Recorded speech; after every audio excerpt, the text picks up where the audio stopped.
Hi, welcome to our channel. తిరుమలలో శ్రీవారి దర్శనం వెళ్ళినప్పుడు ఆనంద నిలయంలో గర్భగుడిలో స్వామివారితో పాటు ఇంకా ఏ దేవతామూర్తుల విగ్రహాలు ఉంటాయో మనకు చూసే అదృష్టం ఉండదు. అక్కడ తెలుసుకునే అవకాశం కూడా ఉండదు. ఈ వీడియోలో స్వామివారి గర్భగుడిలో ఏ దేవతామూర్తుల విగ్రహాలు ఉంటాయో చెప్తాను. మనం దర్శనం చేసుకునే స్వామివారి మూల విరాటును ధ్రువబేర అంటారు. అయితే స్వామివారి మూల విరాటుతో పాటుగా స్వామివారి పాదాల దగ్గర ఒక చిన్న శ్రీనివాసుడి విగ్రహం ఉంటుంది. ఈ శ్రీనివాసుడి విగ్రహాన్ని భోగ శ్రీనివాసుడు అంటారు. ఈ విగ్రహాన్నే కౌతుక బేరంగా కూడా పిలుస్తారు. అయితే రోజు నిత్య దీపారాధన, నిత్య అన్నప్రసాద నైవేద్యము, నిత్య అభిషేకము, ఈ సేవలన్నీ కూడా భోగ శ్రీనివాసుడికి చేస్తారు. ఏకాంత సేవ కూడా ఈ భోగ శ్రీనివాసుడికి ఉయ్యాలలో పలువలింపు సేవ చేస్తారు. అయితే ఒక ధనుర్మాసంలో మాత్రము ఈ భోగ శ్రీనివాసుడికి ఏకాంత సేవ చేయరు. అయితే గర్భగుడిలో ఉండే మరో చిన్న శ్రీనివాసుడి విగ్రహాన్ని కొలు శ్రీనివాసుడు అంటారు. ప్రతిరోజు ఈ కొలు శ్రీనివాసుడికి ఆస్థాన మండపంలోకి తీసుకువచ్చి డైలీ పంచాంగ శ్రావణం చెప్తారు. ఆ ముందు రోజు హుండీ ఆదాయము, వచ్చిన కానుకలు, బహుమలు అన్నీ ఈ స్వామివారికి లెక్కలు అప్పగిస్తారు.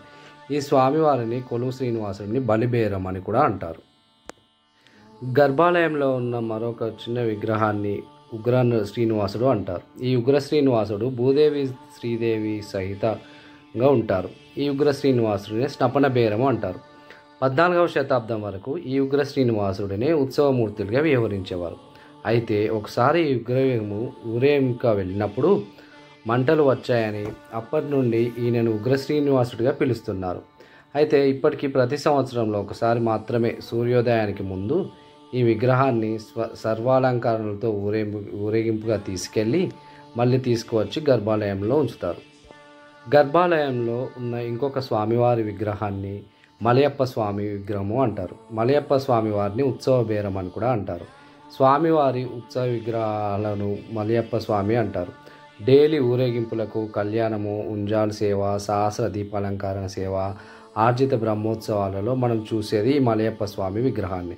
మలయప్ప స్వామివారు భూదేవి శ్రీదేవి సహిత అమ్మవార్లతో ఉంటారు. బ్రహ్మోత్సవాలలో కూడా మనం చూసేది ఈ మలయప్ప స్వామివారి విగ్రహాన్ని.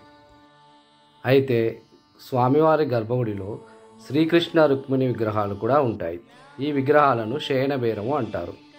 ఈ విగ్రహాలకు మిగతా నెలలో భోగ శ్రీనివాసుడికి ఏకాంత సేవ చేస్తారు. కానీ ధనుర్మాసంలో మాత్రము ఈ శ్రీకృష్ణుడి విగ్రహానికి ఏకాంత సేవ చేస్తారు.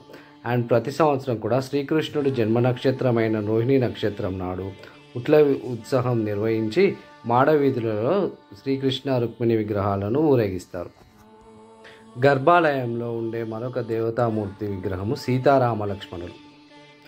స్వామివారి గర్భగుడిలో నారాయణుడి అవతారమైన రాముడి విగ్రహం, సీతా లక్ష్మణుడు విగ్రహాలు కూడా ఉంటాయి.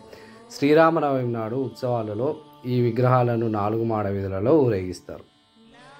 అయితే ఈ విగ్రహాలతో పాటుగా స్వామివారి గర్భాలయంలో సుదర్శన చక్రం కూడా ఉంటుంది.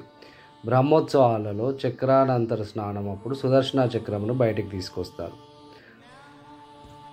ఇప్పుడు చెప్పిన ఈ దేవతామూర్తులే స్వామివారి గర్భాలయంలో ఉంటారు. Thank you very much. ఈ వీడియో మీకు నచ్చినట్టయితే లైక్ చేయండి, సబ్స్క్రైబ్ చేయండి. శ్రీ వెంకటరమణ పాద సమర్పణమస్తు.